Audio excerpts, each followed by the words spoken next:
Gloria al Señor. Hechos capítulo 2, vamos a leer algunos versos de esta escritura.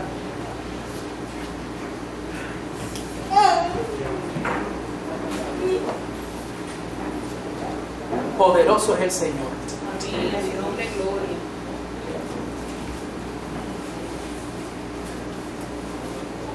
Vive Jesús.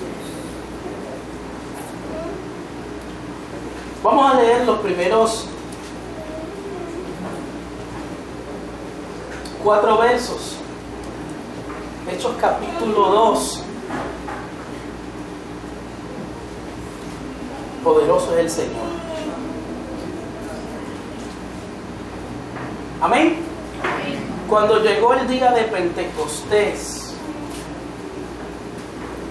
estaban todos unánimes juntos, y de repente vino del cielo un estruendo como de un viento recio que soplaba, el cual llenó toda la casa donde estaban sentados, y se les aparecieron lenguas repartidas como de fuego, asentándose sobre cada uno de ellos, y fueron todos llenos del Espíritu Santo y comenzaron a hablar en otras lenguas, según el Espíritu les daba que hablase.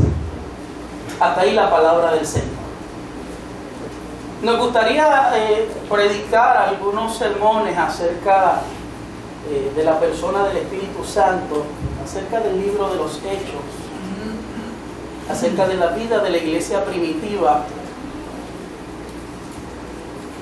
El libro de los Hechos, que podríamos decir es el segundo tomo de la obra, como dicen los teólogos, lucana, o la obra de Lucas. Algunos le llaman el Evangelio del Espíritu Santo, porque en todo el libro hay un énfasis marcado en su obra. Mire, solo en los primeros 13 capítulos del libro de los Hechos aparece más de 40 veces la palabra Espíritu Santo. Y no aparece por aparecer, tiene una razón de ser. Inclusive Lucas es de los evangelistas el evangelista más carismático. Siempre habla de la obra del Espíritu Santo en la vida de Jesús. Siempre habla de personajes importantes dentro de esta historia de la vida de Jesús que fueron llenos del Espíritu Santo. Aun cuando habla de Juan el Bautista, dice que en el vientre de su madre fue lleno del Espíritu Santo. A partir de Pentecostés, el Espíritu Santo es la realidad dominante en la vida de la iglesia primitiva. Nada se hace sin la dirección o el control del Espíritu Santo. Jesús lo había ya pronunciado, lo había dicho. Él nos guiaría a toda verdad y a toda justicia. Y oiga, en el libro de los Hechos vemos un Espíritu Santo que es la fuente de toda dirección. Por ejemplo, en Hechos capítulo 8 y 9 vemos a el Espíritu Santo moviendo a Felipe para que le comunicara la palabra de Dios a un etíope. Vemos al Espíritu Santo que prepara a Pedro para recibir a los emisarios de Cornelio en ese capítulo 10, verso 19. Que también le manda a que vaya con ellos en el capítulo 11. Vemos un Espíritu Santo que inspira a un hombre llamado Ágabo para que anuncie una hambre que se avecinaba en el capítulo 11, el verso 28. Vemos al Espíritu Santo en el capítulo 13, versos del 2 al 4, que ordena que sea apartado Bernabé y Saulo para la obra, oiga, del ministerio. Vemos un Espíritu Santo que guía a las decisiones en el Concilio de Jerusalén. Una iglesia totalmente liderada, dirigida, oiga, por el Espíritu Santo. Todos los líderes de la iglesia primitiva eran hombres que eran llenos del Espíritu Santo. Por ejemplo, en Hechos capítulo 6, el verso 3, cuando habla de 7 hombres o 7 diáconos que son elegidos para servir las mesas o para servir a los huérfanos, a las viudas, a los que estaban en necesidad, para que los apóstoles no tuviesen, oiga, que estar en otros menesteres que no fueran el de pronunciar o anunciar la palabra del Señor. Dice la Escritura que se escogieron 7 hombres que evidenciaban ser llenos del Espíritu Santo. No fue que escogieron al huipipí o a cualquiera. No fue que escogieron al primero que vieron. Escogieron gente que evidenciaba una vida llena del Espíritu Santo. En el capítulo 7, verso 35, Esteban y Bernabé. Esteban en el capítulo 7, Bernabé en el 11, 23, evidenciaban ser llenos del Espíritu Santo. Pablo, cuando habla a los ancianos de Éfeso, les dice que el Espíritu Santo es quien lo ha puesto como supervisor de la iglesia de Dios. Un Espíritu Santo, oiga, que está, como decimos nosotros los puertorriqueños, como el arroz y la habichuela, que están en todos lados. En adición al Espíritu Santo ser o haber llenado a los líderes de la iglesia, que no es menos cierto que los líderes de la iglesia actual también deben evidenciar que están, oiga, repletos, llenos del Espíritu Santo, llenos de esa presencia, dirigidos y guiados por Él. Ojalá nosotros también seamos una iglesia que no digamos nada, que no hagamos nada, que no pongamos un pie al frente sin tener, oiga, la dirección del Espíritu Santo. El Espíritu Santo también es la fuente de valor y de poder en el día a día de la iglesia. Como le dijo el Señor cuando les mandó a esperar en ese capítulo 1, ese verso 8, que recibirían poder cuando viniera el Espíritu Santo sobre ellos. El poder y la elocuencia de Pedro ante el Sanedrín es el resultado ¿de qué? De la persona del Espíritu Santo en su vida. Porque lo que hemos hablado de Pedro y lo hemos criticado y hemos dicho tantas cosas de él, de su carácter endeble, de su carácter y su sube y baja, vemos en el libro de los Hechos un Pedro totalmente distinto, ya convertido en la roca que le había sido profetizado cuando se le cambió su nombre. Un hombre con un carácter firme, un hombre con entereza, dispuesto a enfrentarse, oiga, a los líderes del Sanedrín. ¿Se acuerda el día que Pedro, lleno de temor, negó al Señor? Y no querían que lo relacionaran con él. Y no querían ni siquiera que... Es más, dicen que Pedro hasta habló malo. Pues la experiencia con el Espíritu Santo de Pedro cambió, oiga, su vida y le dio poder y le dio elocuencia. Cuando vemos la victoria de Pablo sobre el mago Elimás, en el capítulo, oiga, 13, el verso 9, es obra del Espíritu Santo, quien también le dotó de poder. El valor de los cristianos para enfrentarse a situaciones peligrosas, el poder para resolver problemas, la elocuencia, el gozo, no dependía de las circunstancias, todo era la obra del Espíritu Santo, manifestándose en la vida de los creyentes, poniendo, oiga, ese fuego en los huesos, poniendo, oiga, ese querer como el hacer dentro de ellos. Y claro, no podemos centrar o limitar la manifestación del Espíritu Santo solo al día de Pentecostés. Oiga, el Espíritu Santo ha estado activo y ha estado manifestándose siempre, aún antes de la creación. Dice que el Espíritu se movía sobre la faz de las aguas. Miren, el Espíritu Santo fue la gente en revelar y grabar el mensaje de Dios para los hombres en los tiempos del Antiguo Testamento.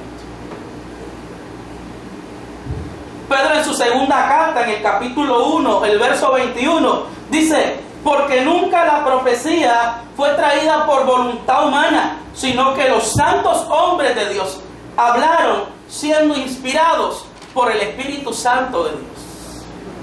Y si leemos las historias bíblicas, vemos momentos especiales, momentos específicos donde el Espíritu Santo, oiga, quería obrar en la vida de alguien o a través de alguien, y venía ese impacto a la vida de él. Y era dotado de un poder sobrenatural para realizar una función, como en el caso de Sansón, como en el caso de algunos profetas que caían en éxtasis y Dios le daba la palabra certera y adecuada para el tiempo, oiga, y para la sociedad de su momento. Segunda de Samuel capítulo 23, verso 2, Miqueas 3:8, indican que los profetas hablaron por medio del Espíritu Santo. Y en toda la escritura antiguo-testamentaria hay manifestación, oiga, o está la mano del Espíritu Santo. En los Salmos también, oiga, habla del Espíritu Santo. Claro que la obra del Espíritu Santo después de Pentecostés sería una relación mayor, una relación más personal en la vida de cada creyente. Por algo Jesús tanto enfatizó acerca de su venida. Por algo Jesús en un sinnúmero de ocasiones le dice a los discípulos acerca de esa venida, de esa manifestación, de ese consolador que estaría con ellos. De ese consolador que vendría, de que Él no los iba a dejar huérfanos, de que Él iba a estar con ellos en todo momento. Inclusive les dijo que en ocasiones que no tuviesen, oiga, las palabras adecuadas para decir, sería el Espíritu Santo quien se las daría. Amén. Sería el Espíritu Santo quien los dotaría de esa capacidad.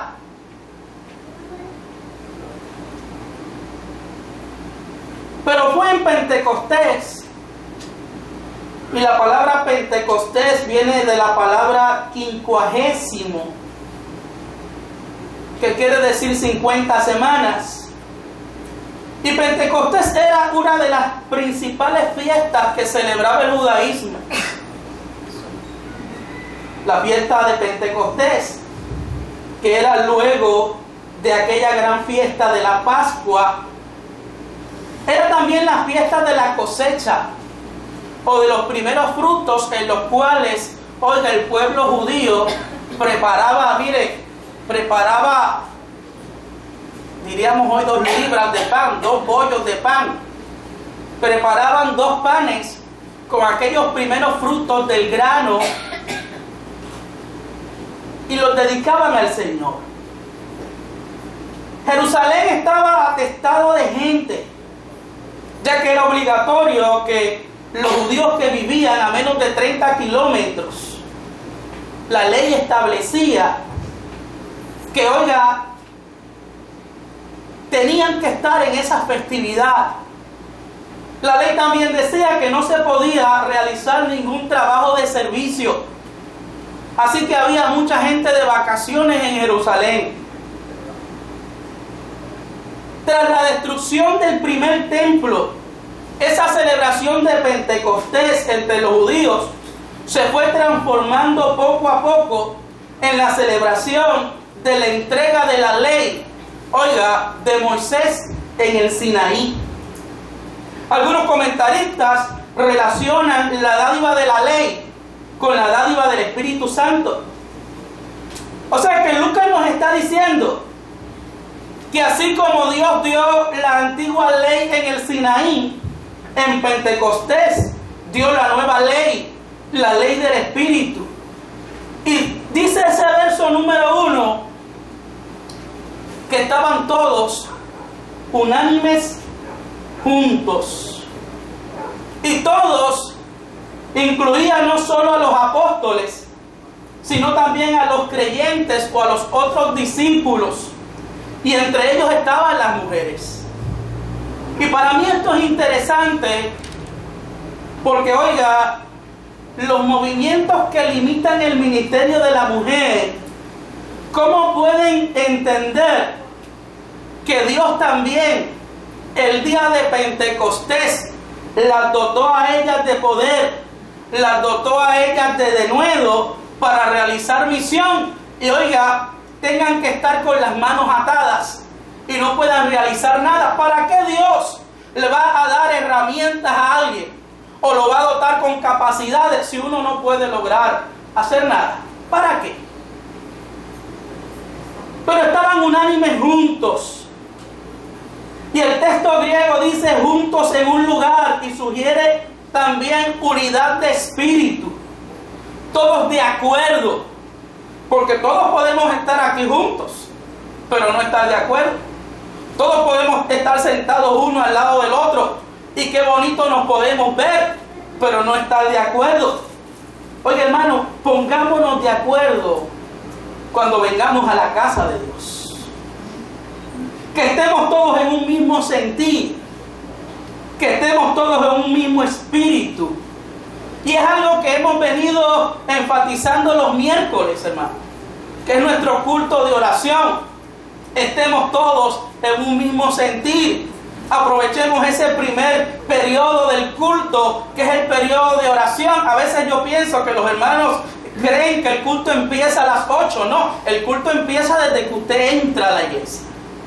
El culto empieza y ese periodo antes de la adoración y antes de las oraciones colectivas que hacemos es un periodo de oración personal. Es un periodo de búsqueda. Es un periodo de intercesión. Es un periodo donde nos vaciamos delante de la presencia del Señor. Es ese periodo lindo, individual. Porque mire, todos tenemos una agenda cargada. Y a veces es muy difícil tal vez sacar un tiempito en su casa. Sacar un tiempito, oiga, para estar de rodillas. Pues aproveche el miércoles que está aquí y venga y tírese delante del Señor.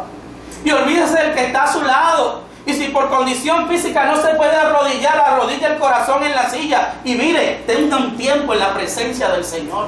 Pero es importante que estemos todos en un mismo sentir. Mire, la unidad era un elemento esencial en el éxito de la iglesia primitiva. Pablo en sus cartas exhorta a la iglesia cristiana a conservar la unidad. Primera de Corintios capítulo 1, el verso 10, dice: os ruego, hermanos, por el nombre de nuestro Señor Jesucristo, que habléis todos una misma cosa, y que no haya entre vosotros divisiones, sino que estéis perfectamente unidos en una misma mente y en un mismo parecer. Segunda de Corintios 13:11 dice: por lo demás, hermanos, tened gozo, perfeccionaos, consolaos, sed de un mismo sentir y vivid en paz, y el Dios de paz y amor estará con vosotros. Sed de un mismo sentir. Efesios 4:3: solícitos en guardar la unidad del Espíritu en el vínculo de la paz. Aleluya. Finalmente, sed todos, dice Primera de Pedro capítulo 3, el verso 8, sed todos de un mismo sentir, compasivos, amándoos fuertemente, misericordiosos. Amándoos fuertemente, no, fraternalmente. Misericordiosos, amigables. Oiga, ser de un mismo sentir. Y para ser de un mismo sentir, o sentir lo mismo, o estar en un mismo parecer, hay que doblegar a veces nuestro ego. Hay que echar a un lado el individualismo. Hay que echar a un lado las agendas personales. Todos tenemos que entrar por el mismo carril. Miren, los creyentes tenemos que armonizar armonizar.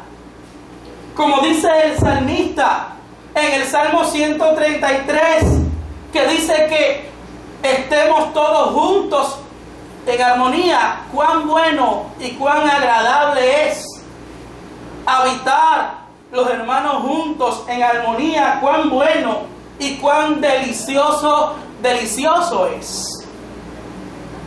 Pero para armonizar, oiga, tenemos que entender que no todos vamos a tocar la armonía que me dé a mí la gana o las notas que yo quiera. Tenemos todos, oiga, que entrar en las mismas armonías.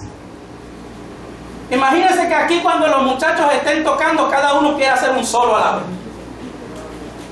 o cada uno quiera sobrepasar al otro, o cada uno quiera verse mejor, o le apaguemos los instrumentos a los demás, aunque hay algunos que no se pueden apagar.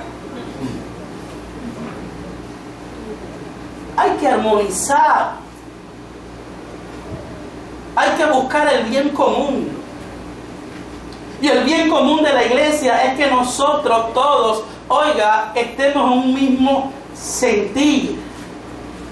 Y hasta que se me caiga el pelo, si tengo que hacerlo, seguiremos, oiga, enfatizando en la importancia, hermanos, de venir en ese deseo, en ese sentir, en ese anhelo.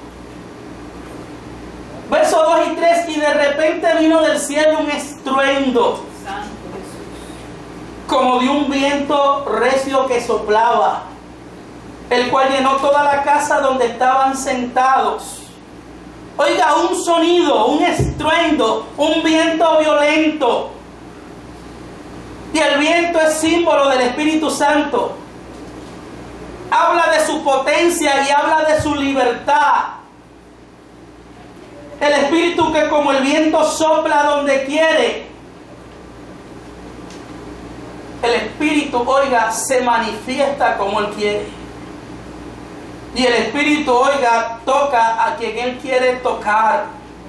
Ahora, el Espíritu Santo no se va a manifestar en un lugar que carezca de armonía.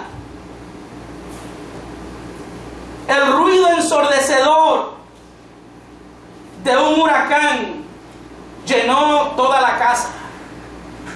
Y oiga, es interesante porque fue algo repentino.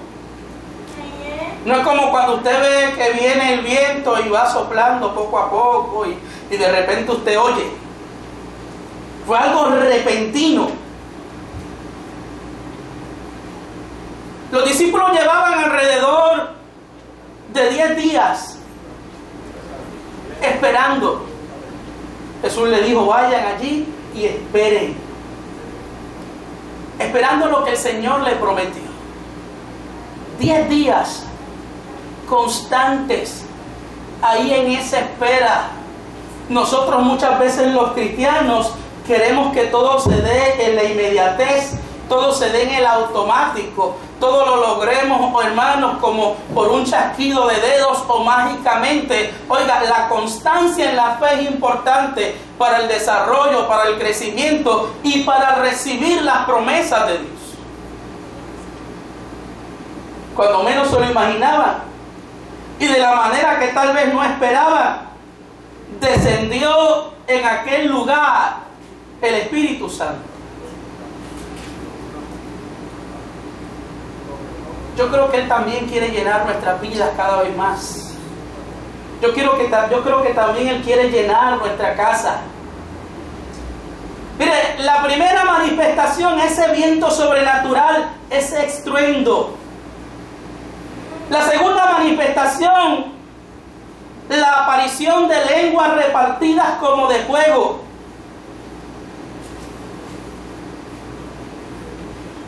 Y usted lo ve acá y usted se imagina esa experiencia. Debió haber sido una experiencia atemorizante, que usted vea de repente una manifestación y un fuego que comienza a repartirse, oiga, entre las cabezas de los que estaban allí. Usted dice, ¿qué rayo es esto? ¿Qué es lo que está sucediendo? Era una atmósfera, oiga, distinta, algo que ellos no habían experimentado. Pero el fuego también es símbolo de la presencia divina. El fuego, oiga, es el espíritu que purifica y santifica. Es símbolo de la operación poderosa del Espíritu Santo. Y los teólogos dicen que aquí hay una similitud entre esta experiencia del Pentecostés y el derramamiento del Espíritu Santo y la experiencia del Sinaí con Moisés. ¿Por qué? Porque también en Sinaí, cuando la ley era entregada a Moisés, allí también hubieron truenos y allí hubieron relámpagos y una espesa nube, oiga, que cubría aquel monte. Dice la Biblia que el Sinaí humeaba, porque Jehová había descendido sobre él como fuego. Y el fuego, oiga, han sido varias las manifestaciones en todo el Antiguo Testamento. Ejemplo, cuando Dios llama a Moisés a través de una zarza, era una zarza que estaba en una llama que no se consumía. Cuando Elías pide, oiga, que Dios descienda fuego del cielo, allí descendió sobre el holocausto y consumió aquel holocausto. Dios se manifestaba a través de ese fuego purificador, ese fuego que también denota poder.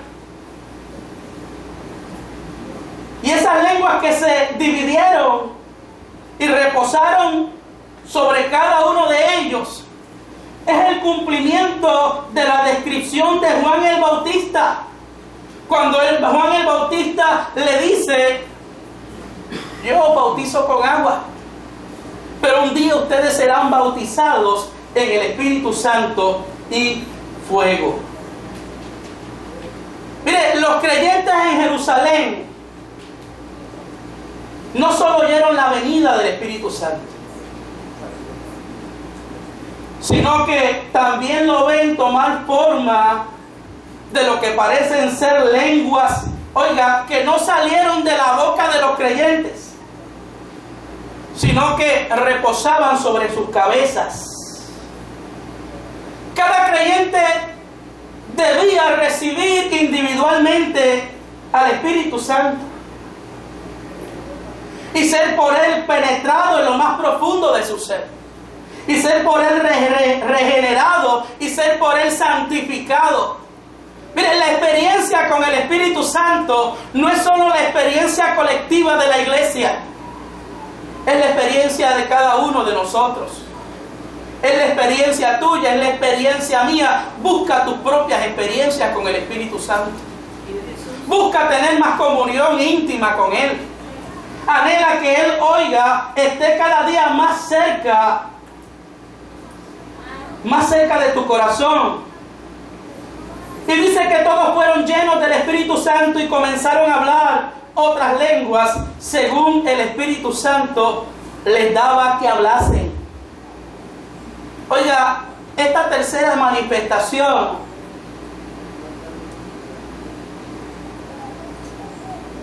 los creyentes tienen la experiencia del poder del Espíritu Santo que inunda su ser. Reciben la plenitud de sus dones. Reciben su luz, su verdad, su vida, su amor. Oiga, era la posesión total del Espíritu Santo sobre la vida de los creyentes. Mire, el creyente que es lleno del Espíritu Santo llega a ser portavoz del Espíritu Santo. Y en el caso de los creyentes de Jerusalén, hablaron en otras lenguas, probando así que el Espíritu los controla y los capacita. Acuérdense que cuando el Señor le dice: recibiréis poder para serme testigos en Jerusalén, Samaria, Judea, hasta lo último de la tierra, ese poder era para capacitarlos. Y al ellos ahora hablar otras lenguas, evidencian que el Señor les capacitaba para llegar hasta lo último de la tierra.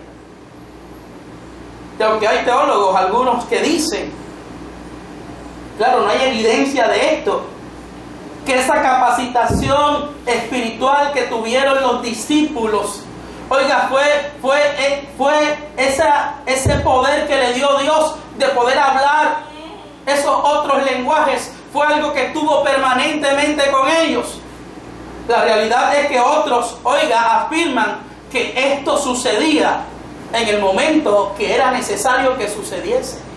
En el momento que el Señor, oiga, necesitaba manifestarse a la vida de alguien, pues utilizaba a los discípulos específicamente en ese tiempo.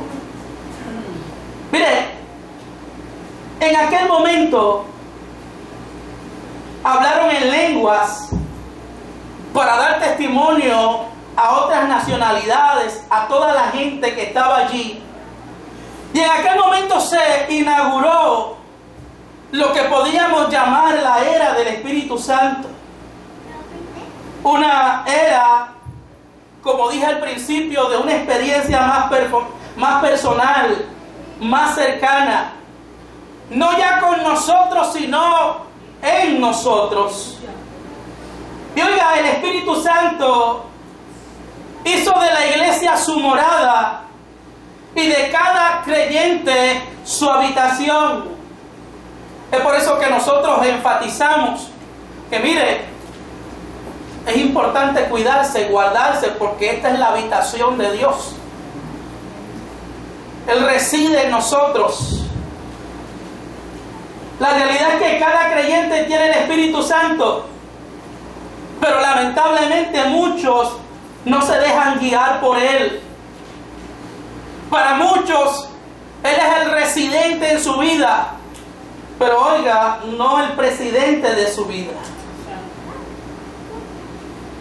Y esta manifestación de hablar en lenguas, en este caso particular, oiga, que fueron lenguas de aquellas personas que se encontraban allí para que entendiesen muchos de ellos la manifestación de Dios.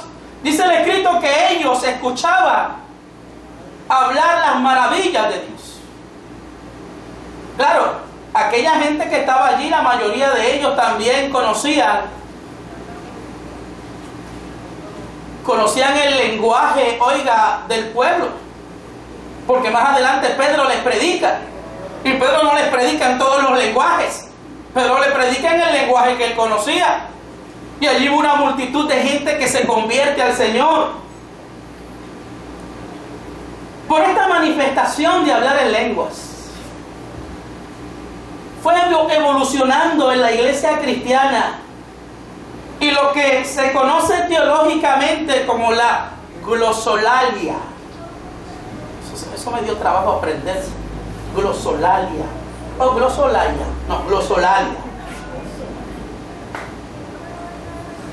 que teológicamente, oiga, se conoce como la capacitación que da Dios para que una persona pueda hablar otro lenguaje sin tener que haberlo estudiado,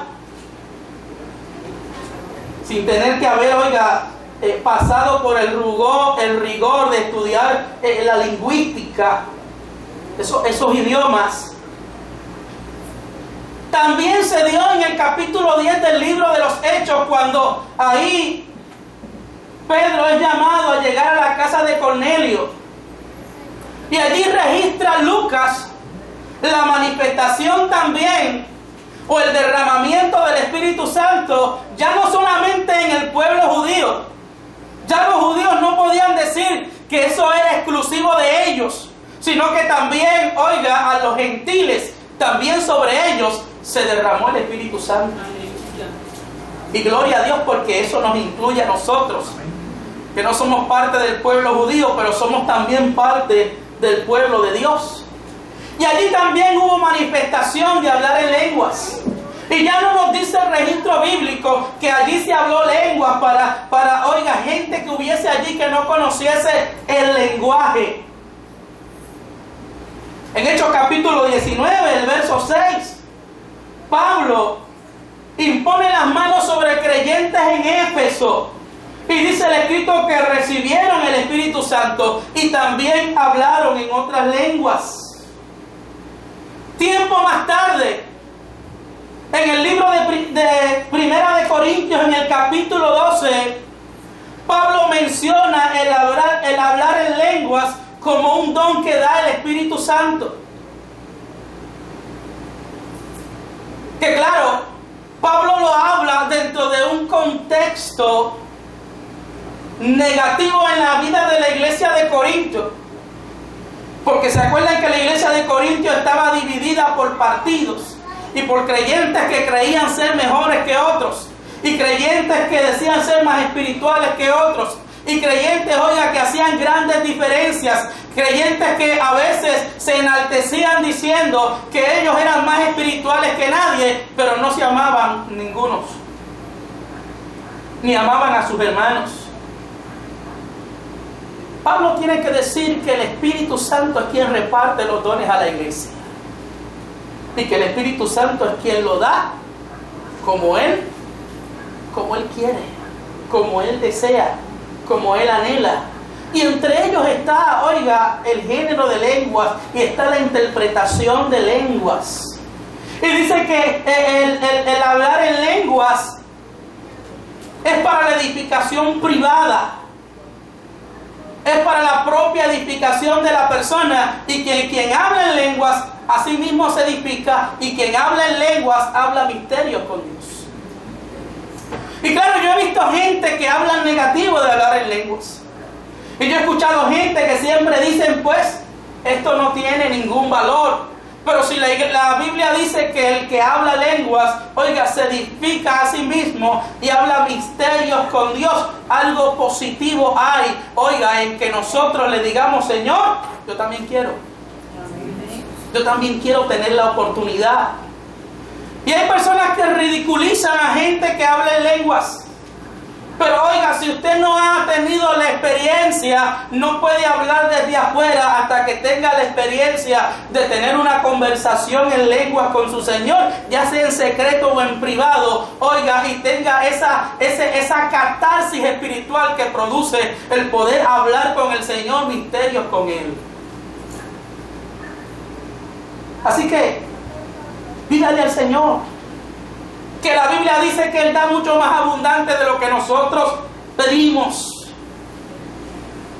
Que oiga, el Señor no da dones si no son importantes. Que el Señor no da nada que no sea de bendición para el ser humano. Claro que Pablo más adelante dice en el capítulo 14, yo prefiero que ustedes profeticen, que ustedes hablen la palabra, mejor que hablen en lenguas. Porque el que habla la palabra edifica al otro, edifica el que está a su alrededor, mientras que el que habla lengua se edifica a sí mismo, a menos que las lenguas estén acompañadas de la interpretación, como ha sucedido en muchas ocasiones que hemos visto, oiga, en medio de la iglesia del Señor. Pero ciertamente no podemos, oiga, menospreciar lo que no conocemos. No podemos menospreciar lo que hemos recibido. El problema tal vez de esto es que muchas veces la iglesia no ha sido educada y la gente no ha entendido la función de cada cosa, y a veces hay iglesias que lo que hay es un desorden. Ciertamente Pablo habla de eso y dice, lamentablemente, si aquí todo el mundo empieza a hablar en lengua, la gente va a decir que estamos locos. Pero ciertamente, oiga, si hacemos las cosas debidamente y con orden, como dice el Señor, la iglesia será bendecida, su vida será edificada, su vida madurará en el Señor, oiga, y todos creceremos para su gloria. Yo creo que hoy más que nunca, hermanos, necesitamos estar conectados con Dios. Necesitamos estar sintonizados con Él. Pablo dice que andemos en el Espíritu. Pablo dice que vivamos en el Espíritu. Oiga, el Espíritu que se derramó aquel día en Pentecostés sigue vivo, sigue vigente, sigue guiando la vida de la iglesia, sigue manifestándose en forma poderosa, sigue Dios derramando de su Espíritu.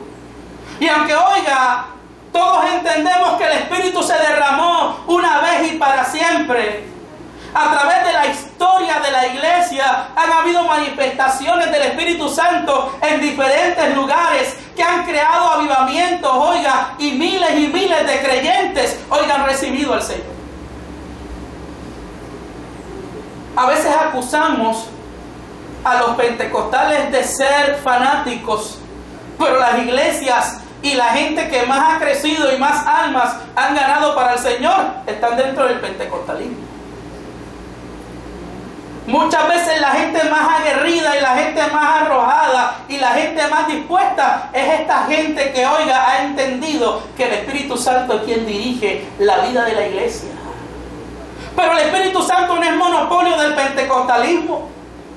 El Espíritu Santo es para toda la iglesia, tanto bautistas como oiga, presbiterianos, como iglesia de Cristo, como la que sea. El Espíritu Santo es para la obra del Señor. Él es el que dirige la iglesia. Ahora, la manifestación del Espíritu que provocó éxito en la vida de la iglesia primitiva, en ningún aspecto quita, oiga, la responsabilidad espiritual de cada creyente. La manifestación del Espíritu no es un atajo para nosotros no cumplir, oiga, con lo que nos corresponde. El Espíritu Santo, hermanos, no nos quita a nosotros nuestra responsabilidad. La iglesia se mantuvo triunfante. La iglesia se mantuvo venciendo. Sí por la obra del Espíritu Santo, pero sí por creyentes que tenían disposición, por creyentes que tenían voluntad, por creyentes que se mantuvieron en la búsqueda, creyentes que se mantuvieron en la oración, en el estudio de la Escritura, en la comunión unos con otros. Oiga, de esa manera es que el Espíritu Santo se va a manifestar en la vida de la iglesia. No es que le dejemos todo al Espíritu Santo. No es que Él lo va a hacer todo. Él lo va a hacer todo a través de mí, a través de ti, a través de nosotros. Hay que mantener la llama viva. Hay que mantener la llama encendida. Por algo la Escritura dice, no apaguéis el Espíritu. Por algo la Escritura dice, no contristéis al Espíritu Santo de Dios. Así que es importante que entendamos nosotros que, oiga, las manifestaciones más gloriosas del Señor las podemos vivir, las podemos experimentar. Esos que creen que los dones del Espíritu y que las manifestaciones de Dios son cosas del pasado, oiga, tienen en su mente un Dios que es variable, pero nuestro Dios no cambia. Nuestro Dios es el mismo ayer, hoy y por todos los siglos. Cuando la Escritura dice que, oiga, las puertas del infierno no prevalecerán contra la iglesia del Señor, no es una iglesia que está fundamentada en su fuerza, es una iglesia que está arraigada en el poder del Espíritu Santo, en la guianza del Espíritu Santo, en la dirección de Él. Lamentablemente a veces a uno como pastor le preocupa no ver en la gente la sed, no ver en la gente el hambre, el anhelo de tener, oiga, una experiencia enriquecedora. Hoy por hoy hay distintas variantes de pensamiento en cuanto al Espíritu Santo, en cuanto a la llenura, en cuanto al bautismo. Hay diferentes tipos de teología. Pero oiga, aparte de las teologías, yo le puedo hablar de mi experiencia personal como creyente, que crezco en una iglesia que enfatizaba en la búsqueda de esa experiencia con el Espíritu Santo. Porque nos enseñaban desde pequeños que la vida cristiana se dividía en dos aspectos. Uno cuando comenzábamos en la fe, y otro cuando teníamos la experiencia de ser llenos de ese Espíritu Santo. Aleluya. Y podemos testificar haber visto gente, oiga, que tenían una vida tal vez, oiga, frágil, una vida tal vez endeble, una vida sin compromiso, hasta el día que, oiga, buscaron a Dios y se manifestó sobre ellos el Espíritu Santo y su vida cambió para siempre. Oiga, de una vida sin compromiso a una vida de compromiso, de una vida sin búsqueda a una vida de búsqueda, de una vida sin dar testimonio a una vida de testimonio. La vida cristiana es un llamado, oiga, a cada día parecernos al Señor. Y dice la Escritura que la mayor parte de las cosas que hizo Jesús, o todas las cosas que hizo Jesús, las hizo, dice Lucas, porque estaba lleno del Espíritu Santo. Hay que buscar, hay que anhelar. Yo nunca podré olvidar mi experiencia de mis primeros años siendo niño. Oiga, que nos arrodillábamos allí y nos decían, comiencen a decirle al Señor que lo llene de su Espíritu Santo, que lo llene de su presencia. Y yo recuerdo aquel día que, oiga, yo en esa búsqueda siendo un niño, oiga, experimenté aquella presencia y mi cuerpo no dejaba de temblar. Y no dejaba de sentir aquella experiencia gloriosa, enriquecedora, que yo tal vez le puedo expresar, pero hasta que usted no la viva, no podrá saber lo bueno y maravilloso que es. La experiencia, oiga, de estar, me acuerdo, en el MISPA, allí cuando estábamos internos, y había una comunidad de fe que se reunía allí. Y recuerdo que había una vigilia esa noche. Algunos de los estudiantes bajamos a compartir el culto. Otros se quedaron allá arriba. Pero había una búsqueda intensa. Había un anhelo ferviente. Había un deseo de que algo hiciera Dios en la vida de aquella iglesia que, oiga, había pasado situaciones duras. Le habían cerrado el templo. Estaban allí congregándose porque no tenían dónde congregarse. Y había un ambiente espiritual tan maravilloso. Y yo no sé describir lo que pasó en aquel lugar. Yo sé que algo se derramó. Aquello fue como si hubieran vaciado, oiga, del cielo un cubo de agua y cayó allí. E inmediatamente hubo una manifestación espiritual. Donde instantáneamente todo el mundo comenzó, oiga, a hablar en lenguas, a saltar, donde hubo una manifestación. Hubo gente que no los podían, oiga, detener. Y aquello estuvo allí por horas. Una manifestación especial. Pero fue así, de repente.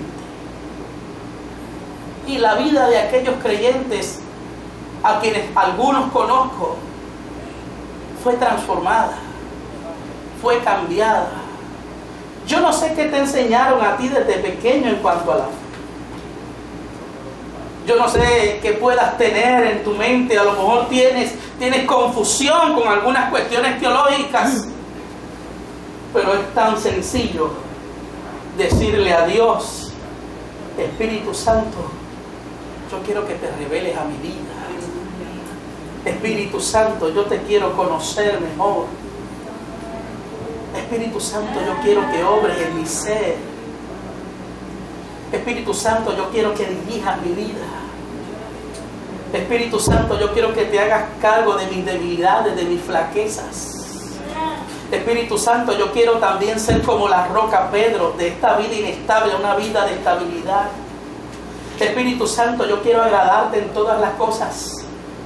Espíritu Santo, yo quiero que tú seas quien me diga qué yo haga, qué no haga, cómo lo hago, cuándo lo hago. Espíritu Santo, yo quiero agradarte cada día. Oiga, que en nuestro corazón crezca ese anhelo de una experiencia espiritual con el Espíritu Santo. Oiga, no tan solo para vivir ese momento de plenitud o de ríos de agua viva en lo más profundo de nuestro ser. El Espíritu Santo fue dado a los apóstoles para realizar misión, para, oiga, tener denuedo, para tener valor, para enfrentar la vida, para enfrentar situaciones, oiga, para poder seguir triunfando y hacia adelante. Recuerdo la expresión de nuestro pastor Moisés cuando habla de su mamá. Y su mamá, una mujer sordomuda, pero que había desarrollado un lenguaje particular. Moisés le entendía, él le entendía. Y hablaba él de un día que le pregunta a su mamá que qué sentía en el culto, que experimentaba. Y su mamá, como no, dice que lo llevó de la mano al grifo de la cocina, al fregadero, y allí abrió la pluma y le dijo: esto es lo que yo siento. Ríos de agua viva corriendo por su ser. Oiga, no hay limitación para Dios. Dios puede hacer obras poderosas, maravillosas. Dios quiera y levante gente aquí llena del Espíritu Santo. Y seamos una iglesia que se manifiesten los dones del Espíritu. Y Dios le dé a usted don de profecía, don de lengua, don de hacer milagros. Dios le dé dones, oiga, maravillosos. Pero que por sobre todas las cosas el don del amor de Dios sea el que perdure en nosotros. Así que yo creo que es importante que de nuestro corazón, oiga, le digamos al Señor: quiero conocerte más. Y se lo evidenciemos cada día al llegar aquí. Se lo evidenciemos cada día, oiga, en nuestra búsqueda y en nuestro anhelo de Él. Vamos a estar de pie.